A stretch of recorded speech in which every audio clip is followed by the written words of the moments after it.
music. Tonight, a group which for the past few years has spoken in its songs for much of the intelligent, unblinkered youth of this country, the Smiths.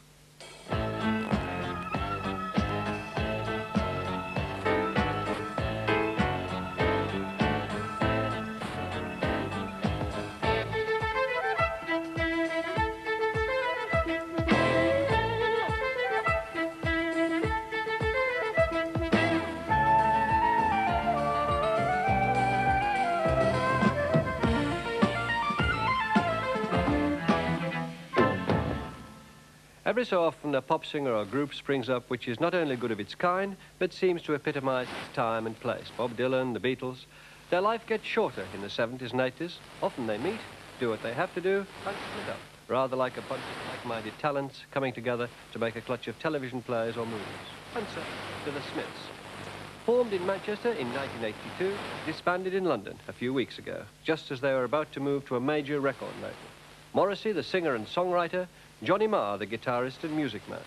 The song, witty, unexpected, viewed from a resolutely northern perspective, Morrissey became an unlikely star promoting celibacy, literature, northern values and Coronation Street.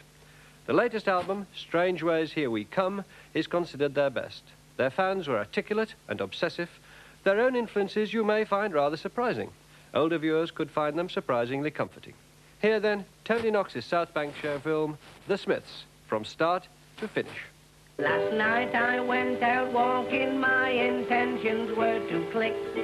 But the sights I saw while walking out, they nearly made me sick. I must admit I saw some girls, attractive little dears, arm in arm with ugly men with cauliflower ears. So if women like them, like men like those, why don't women like me? I would go out tonight, but I haven't got a stitch to wear. This man said it's gruesome that someone so handsome should care. Na, na, na, na, na, na. This troubles me now. Na, na, na, na, na.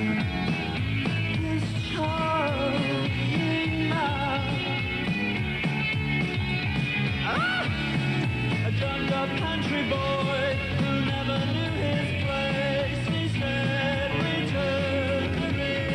He knows so much about these things. He knows so much about these things.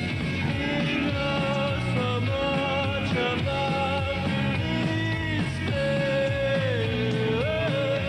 things. When I first heard the Smiths demo tape,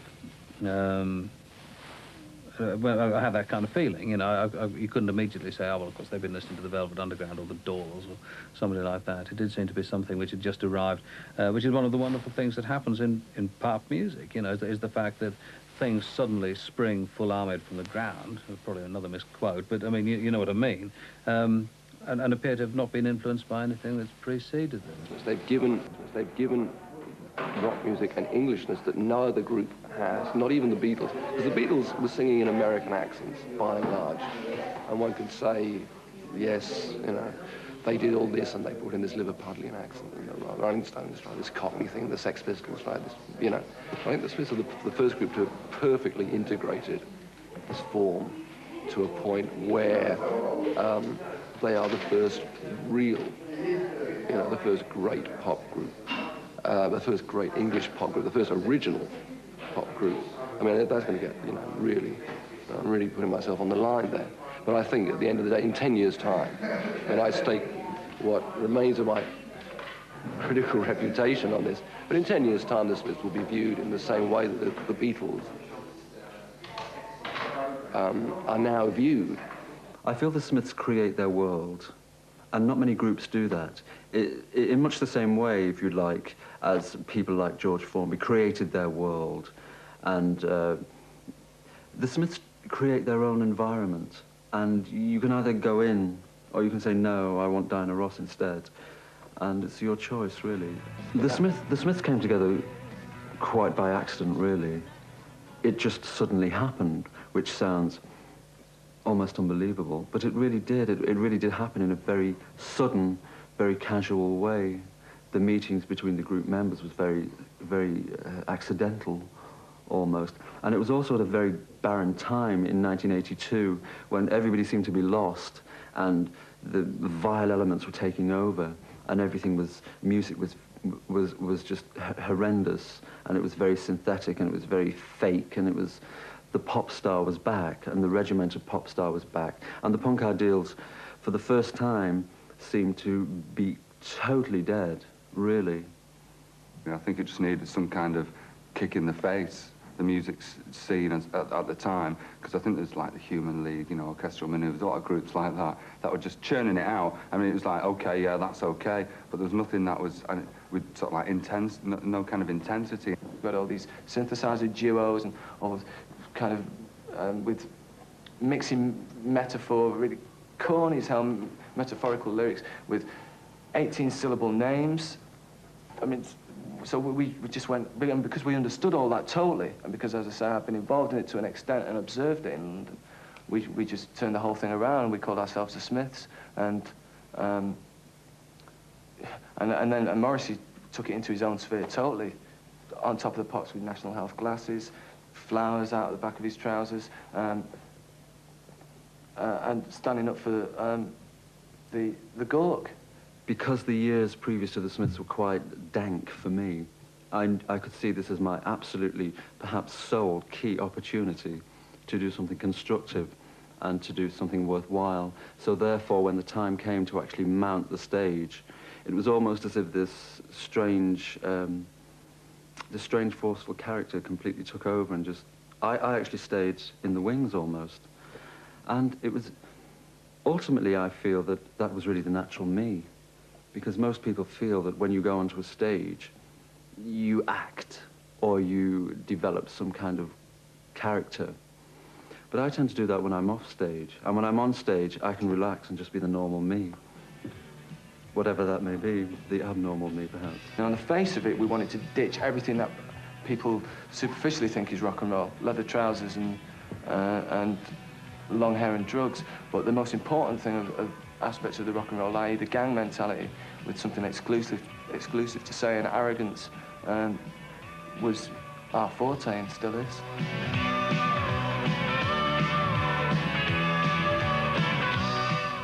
A sort of video. I took one look at Morrissey. I was sitting at the tea table at the time, and I couldn't believe it. This emaciated man hurling flowers about the place with this fantastic, you know, pale features and chiseled jawline, you know. I thought, he's for me. It's like sometimes if something's happened and you can go up to your bedroom, put the Smiths on, and you think, oh, well, thank God I've got Morrissey. Morrissey's still with me. He's like still saying them words to me. He's still there. And like even whatever happens, no matter what you're being through, Morrissey's always there to comfort you. He's always there to come out your speakers and sing to you. I wouldn't want to characterise a typical Smiths fan, but you could say that there were certain things that they would be interested in, like being different, like perhaps being rather more solitary. And those are perfectly honourable, worthwhile things. Well, male, as you say, late teens, lonely, dejected, failed in love, you know, very nervous, no confidence whatsoever. A box bedroom rebel.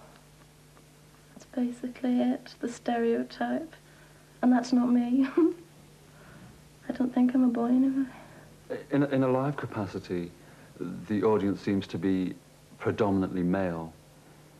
And it seems, it can be a very celebratory event, almost violent, very, very wild, which I'm quite happy about, because I think people don't really have many opportunities in life to let themselves go slightly and express themselves and step out of themselves and so on and be a little insane.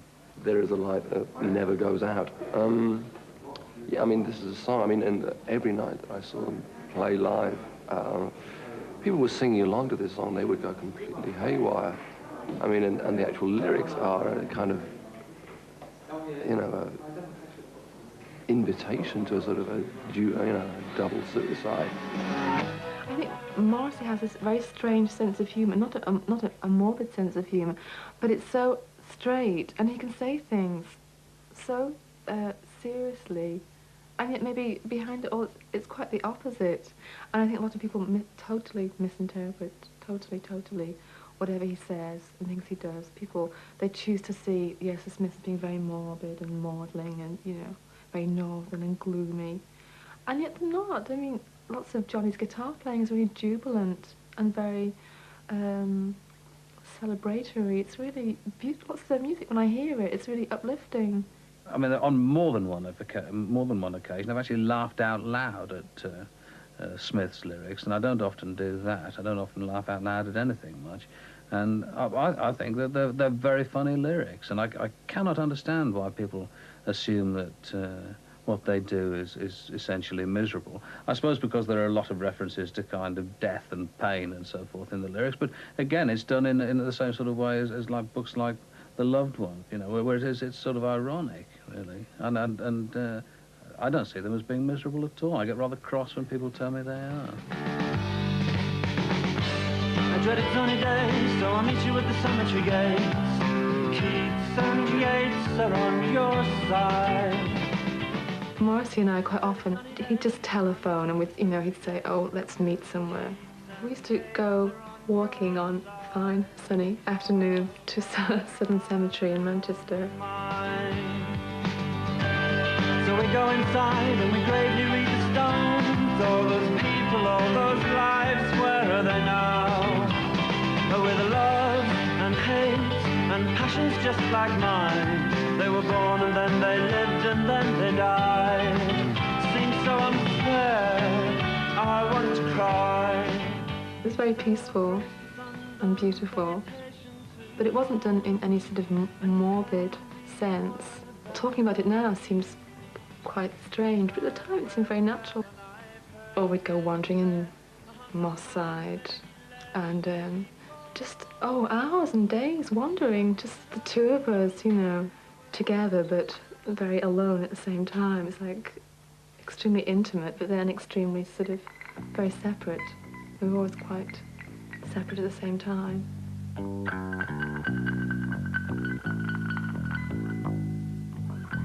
The death of a disco dancer. Well, it happens a lot round here. And if you think peace is a common goal, that goes to show how little you know. Well, we did, you know, quite often go out. We said, let's, you know, go out tonight. And there'd be all these sort of hairdressers in wonderful clothes, and they all look so happy, and they'd be dancing, you know, drinking. Morris and I just sort of sat there like we're at a funeral. I never talk to my neighbor, I'd rather not get involved. I mean, we would follow people around, sort of like little lambs, sort of looking at them saying, oh, aren't they beautiful? And like, we were looking through a window at somebody. He'd say, do you think they're really happy? And I'd say, well, I think so. I hope so. And he'd say, well, you know, can we ever be like that? Could I ever be like that? And of course not. No, he can never be happy. I don't think. I pray to God that one day he's happy, but, you know, it's taking a long time coming. I've never heard him say, I love you ever in a song, or I don't like you. He never has said anything positive. It's kind of, he hides behind other people's experiences all the time. But I think that's what he's trying to say about himself each time. How do I write those songs? I write them in a very natural way, but in a very detached way also. But not to say that I simply sit down and guess. But it is very detached, which I think is also important, because not everybody has fantastically, endlessly romping private lives, as we know. There is a sort of ambiguity. I mean, you're never quite sure who he's singing to or who he's singing about. I mean, the genders are all very, you know, I think it's wonderful, just wonderfully vague. So therefore, whoever you are, whichever sex. I mean, you can almost listen to the songs and you can interpret them, you know, to fit your life, give them, you know, your meanings. There's some very disturbing things going on in those lyrics. But from what I've gathered, I mean, Morrissey is very, very touchy about the whole male-female gender thing. He seems to think of a view of things as there is a third sex, which, you know, that appears to be his belief. And it certainly works. It really works. I think, you know, things like Handsome Devil, which is a, you know, I mean, if the Rolling Stones had done that song, they would have never gotten away with a song like that. Never. I mean, if they'd have done that. Because it's, you know, I mean, it's basic homoerotic imagery. A boy in the bush, work 2 in the hand. I think I can help you get through your exam. Oh, you handsome devil. Oh, let me get my hands on your mammary glands and let me get your head in the conjugal bed. Yeah, I wouldn't say that I sing from a staunchly male point of view.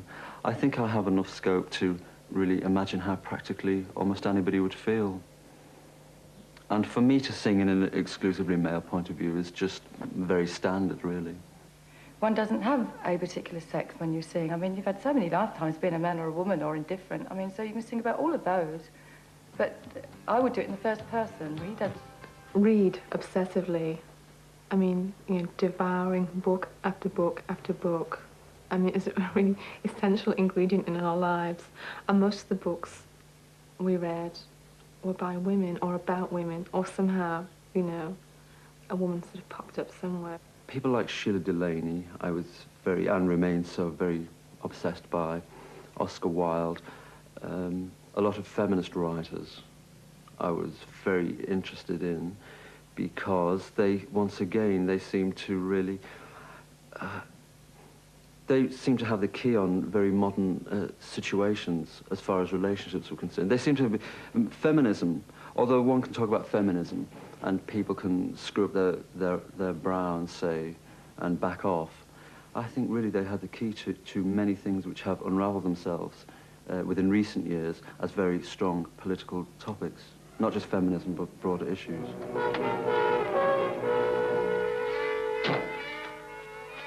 Now, don't keep me waiting. I want a drink. You've had enough.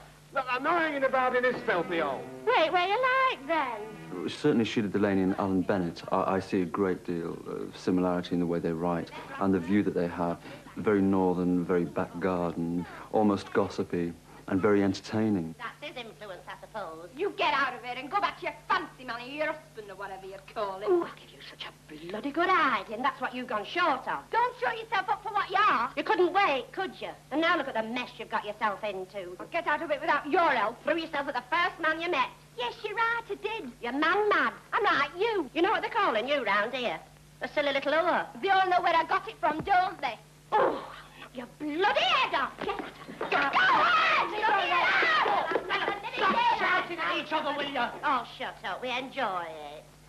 I can't really seem to write from a point of view that's completely detached from the solid Manchester thing and all those old bonds and all those things that perhaps I never really liked. But it's just something like, it's like your kidneys. They're just there and you have to put up with them. Because of this constraint, especially living in Manchester where the sex roles are more, you know, clearly defined and, you know, the lads go, you know, whatever, to the pub and, you know, it's so sort of clear-cut here. And if you do anything slightly different, you know, people do notice and do talk. And, you know, so I'm sure Morrissey was well talked about. Certain violent expressions that people have, sometimes I can really understand them, because sometimes, and certainly when you're like Arthur Seaton from a working-class background, you have to be very over-expressive, and you have to be overtly demonstrative in order to get anywhere or to be heard and so on.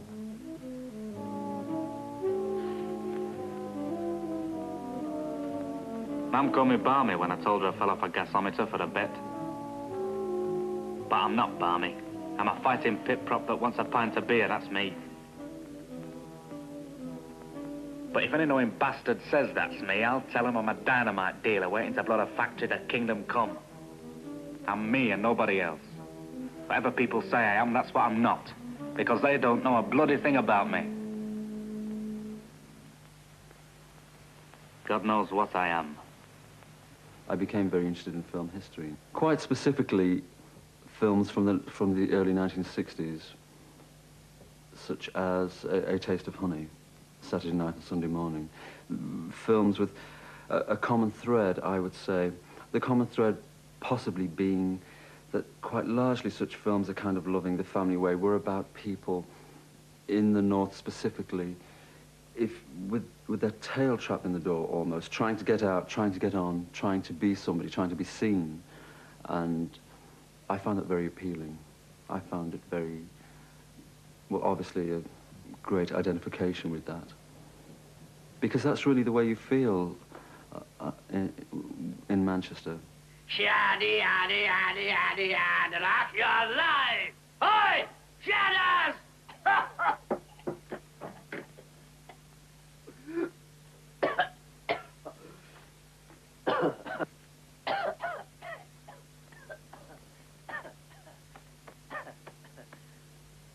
I hope my singing didn't put you off.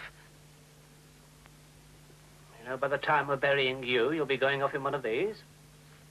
Plastic, you know that? Yes, you see, people don't realize. It's all clean lines nowadays. All these frills and fancies are going out. It's all old. Same as I tell Councillor Duxbury, you've got to move with the times. No use living in one style and dying in another, is it? Quite. Sit down, make yourself at home. Oh, thank you. So you're thinking of leaving us, hey? Is that it?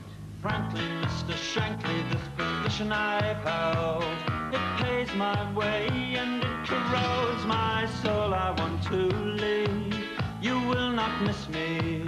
I want to go down in musical history. Frankly, Mr. Shankly, I'm a sickening wreck. I've got the 21st century breathing down my neck. I must move fast, you understand me. I want to go down in celluloid history. Mr. Shankly.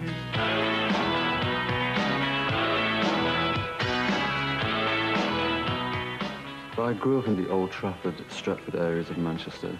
I was born in 1959. It was quite hard and obviously very working class. Most of the houses I ever lived in, 4 or 5 houses, are completely demolished, and all the schools I ever went to were completely demolished, almost as if practically, in a way, as if a complete era was completely demolished in the late 1960s. The strong working class communities were completely eradicated, almost. It was almost like almost a political movement to completely squash this very, very strong body of people, it seems.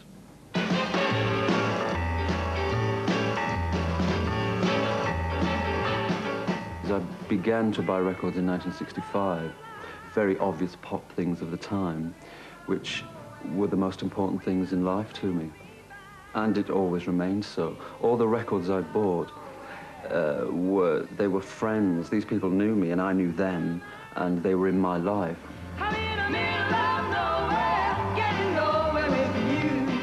Things like Dusty Springfield, Marianne Faithfull, and Cilla Black, and the very obvious big 1960s names, which I still have them all, and I still like them even more now.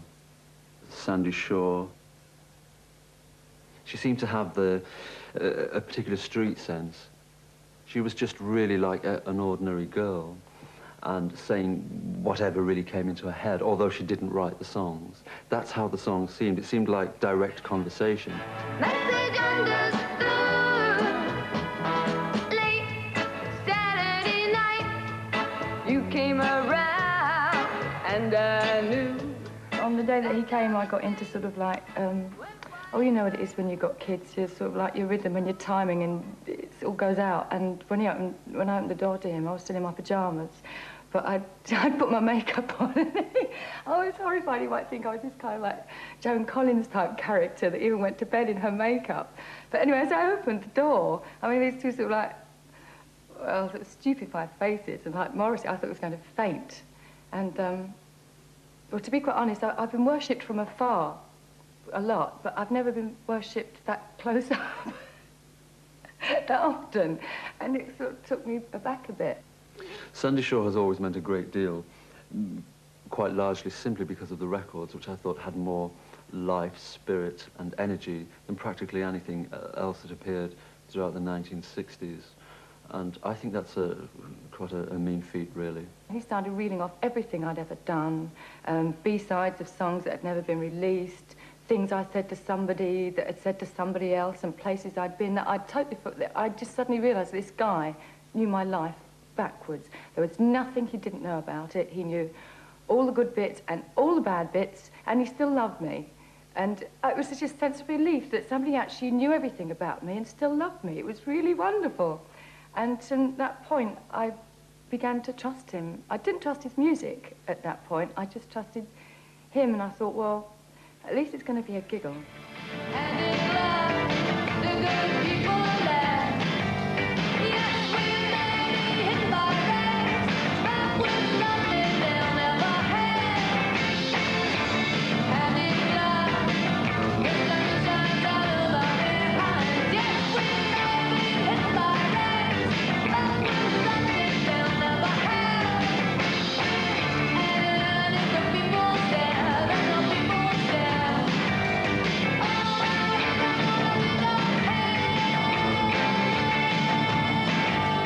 Like when I went for a photo session with him, they put me sort of like on a level just above him, so I couldn't actually see what he was doing.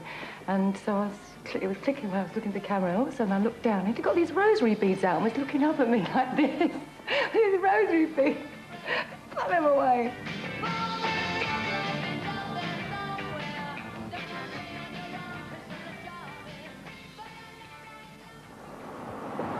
I read something about you somewhere. Where was it? And it said that you're more religiously inclined than you think. Something. Somewhere. So how much does being a Jehovah's Witness actually help you? Oh, a great deal. It was an effort first off, Morrissey. It was a good 4 years effort. But now it comes easy. I enjoy it. And do you know I like people, many other actually. people who are Jehovah's Witnesses? Oh, yeah. It certainly is. There's 2.5 million of us. I have always admired Viv Nicholson because of her background and the way she fought against her background of total poverty and practical destitution. I was happy in the haze of a drunken hour, but heaven knows I'm miserable now. Her whole story of winning the polls and her husband's dying and the disasters that followed, and the way the newspaper tabloids haunted her and tried to drag her down and decry her as an individual. But constantly, through the face of this disaster, she had a remarkable resilience and fortitude and humour and a great sense of living, which I think is quite rare. When the money's gone down, I come down, you know. You can only be there if you've got it, so you come down in stages, and that's how I got down to where I am. It's the rock bottom now. And I'm enjoying it. I just feel trapped, you know. And it's nice to say, would you like to come to London to sit with Morrissey in a car, you know? And, Sure. It gets me out. In my life, oh, why do I give valuable time to people who don't care if I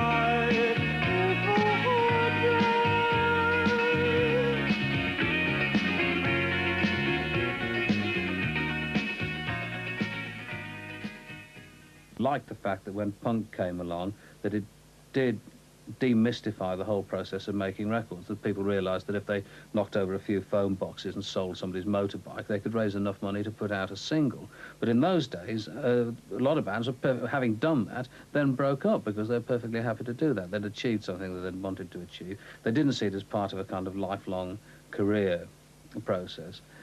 When punk began, I was 16, 17. It meant a great deal to me because within the Manchester area, it was very, very exciting, and it was very big, and it was very important. And there were a lot of key voices within the punk movement who came from Manchester. So therefore, special attention was paid to the area, and it was very thriving, very busy.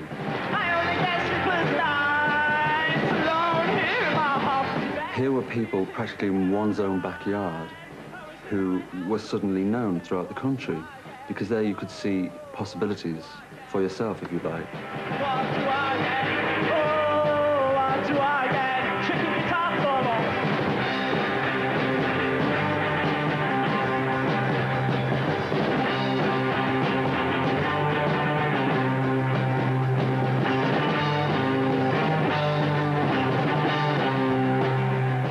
Personally, I thought all those groups were crap. Because it was at a time when I was getting into crafting songs and writing chord changes and moving things towards middle eights and all those technical building of songs kind of techniques. And none of those groups could do that. I mean, I understand now that it was probably a good thing for music, but at the time it meant nothing to me. The girl groups and Full Spectre was a big influence, the Redbird record label. That was really my main inspiration in trying to play the music that we ended up playing.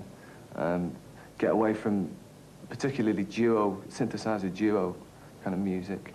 Drum machine orientated disco music was quite a big thing even then. And I was delving into the Redbird collection. A lot of Leiber and Stoller stuff, mainly, they were and probably still are my favourite writers.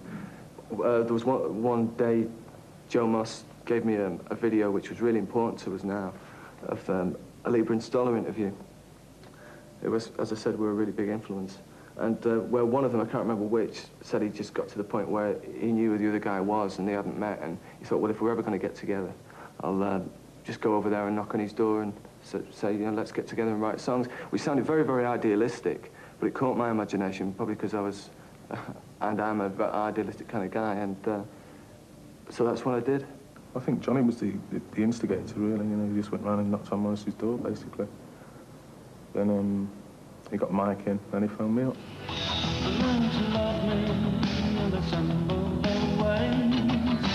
Now, today, tomorrow, and always.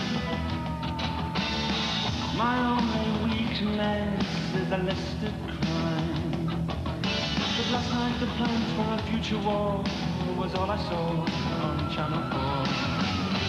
Shoplifters of the world, unite and take over. Shoplifters of the world, hand it over, hand it over, hand it over.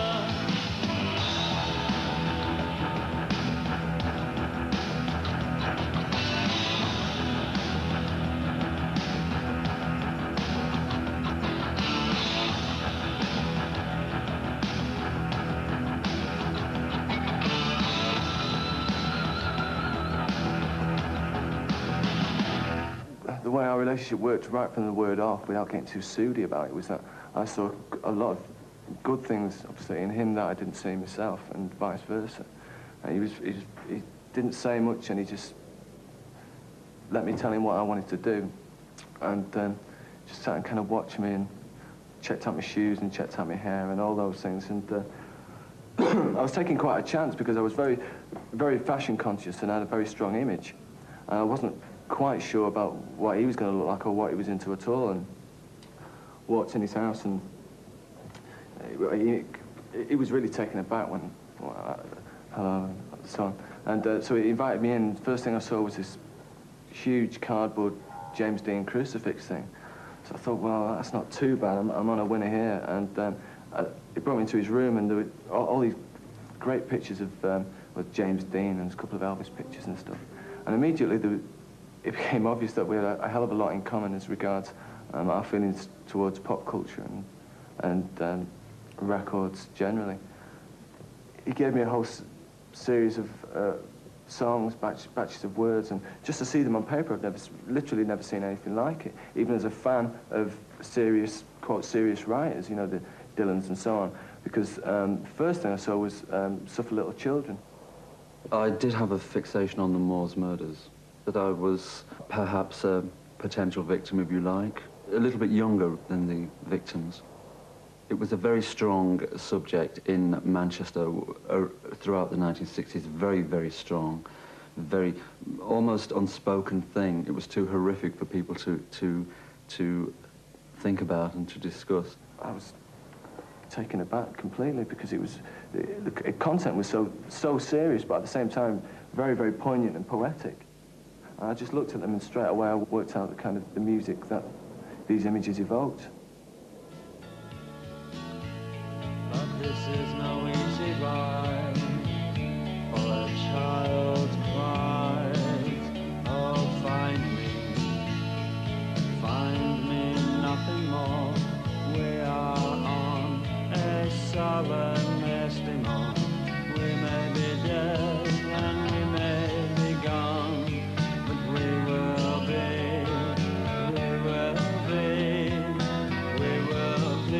right by your side until the day you die. This is no easy ride. We will haunt you when you lie. Yes, you could say we're a team. You might sleep.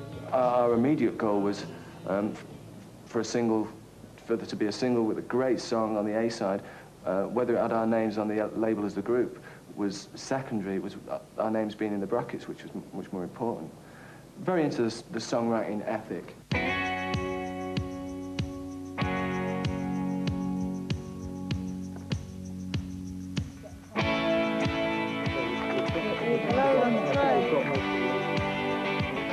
In spite of strong interest from major record companies, the Smiths signed with the independent label Rough Trade. Morrissey was able to have complete control over their record sleeves, which featured a series of cover stars rather than the group itself.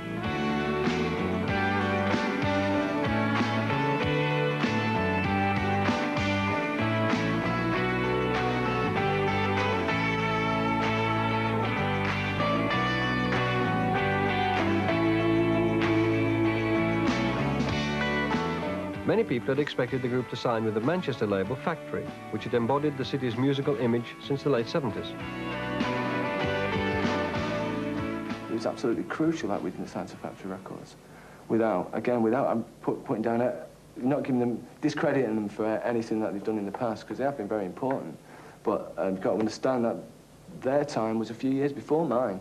I wasn't a punk rocker. It meant nothing to me, I was too young. I think it's quite typical of newer groups to retaliate and laugh at the previous generation somewhat and do completely the opposite, whatever that may be and whatever it may entail. And within the Smiths, there was certainly a great deal of that, because within the Manchester area, quite obviously, Factory was the establishment.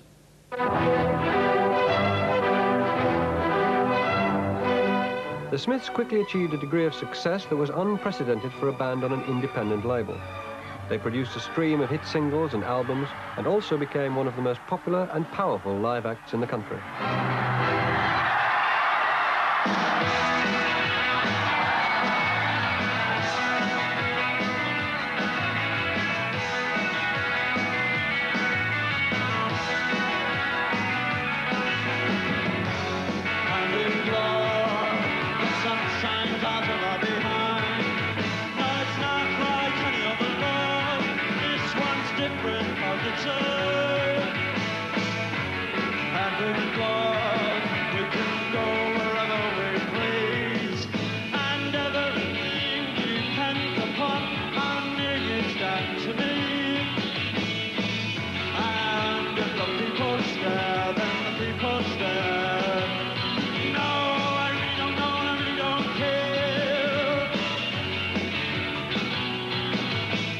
I felt that we had something that was ours exclusively. Image-wise, beads, a certain kind of femininity and something which was no one else could really grasp and which was like totally ours and which belonged not to like just Manchester young people but to my friends. I thought it was quite important to come forth and confront people and to look people in the eyes and say quite specific, strong things instead of poetic, esoteric, veiled things that people had to, people needed streams of notes to understand. It was very important just to say, but with words, of course. This beautiful creature must die. This beautiful creature must die. A death for no reason, and death for no reason is murder. And the flesh you so fancifully fry is not succulent, tasty or kind. It's death for no reason, and death for no reason is murder. And the carve that you carve with a smile, it is murder. Once it gets into people's living rooms and it's curious and it's not instantly definable and instantly not able to instantly categorize it, people get confused and unfriendly. Once a band that has started out on the programs that I do or on the programs that Kid Jensen and now Janice Long do starts to achieve some kind of success outside that kind of nighttime Radio 1 area, it's very convenient for DJs and producers who don't like it to say, oh, well, this is a kind of John Peel band, and therefore to not program the records. I think the Smiths are possibly the only group who has been continually successful in a chart sense without the aid of daytime radio. And now things do not improve because daytime radio DJs are perfectly aware of the fact that the Smiths exist in a world that's totally separate to theirs. When you move in such a pleasantly smooth and monotonously organized institution, if you like, and if you don't really quite flow with that, you do seem to be, shall we say, a troublemaker. It's like all those old film stars who had their own notions about what they wanted to do. They were box office poison because they, you know, they really knew how this film should go. And anybody who has any degree of inner control over their own art, well, it's hard really to fit them into the pop world because obviously the pop world, quite sadly, is one of little depth, shall we say.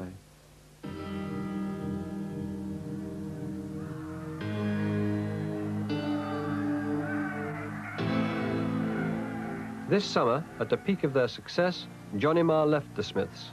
After several weeks of uncertainty, the group officially split up.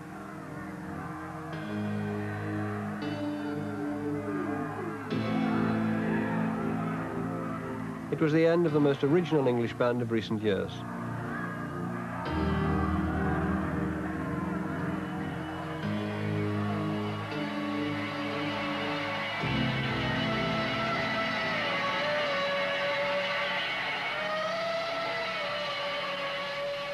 I always felt, and I don't, you know, this was a couple of years ago when the four of them were together, that there was a three. And there was Morrissey, and it wasn't a very uncomfortable difference, but there were differences. Johnny is a, I mean, he's not straightforward anything. He's an incredibly sharp, very, very sharp kiddie, as he would probably refer to himself as, and is a great guitar player. I mean, he is one of the last the guitar heroes, you know. And I mean, he's been asked to do sessions for Keith Richards and Ronnie Wood and all the old hags. Well, I have to answer just totally personally from Johnny Marr's point of view. Being very selfish, I write for myself. I do write for the group, and we constantly try and impress each other, which is of utmost importance because we value each other's opinions. I don't think there's anyone better, and vice versa. But no, I've always written for myself.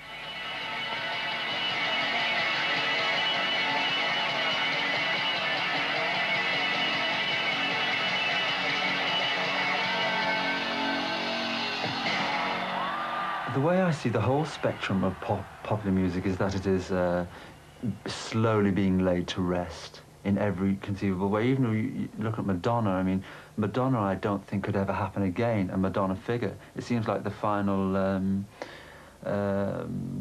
female pop icon, if you like. I mean, what could follow Madonna in that sense? So, with the Smiths on another level, I really do think it is true. I think this is really more or less the end of the story. Ultimately, popular music will end. I mean, that must be obvious to almost anybody. And I think these, you know, the ashes are already about us if we could but notice them.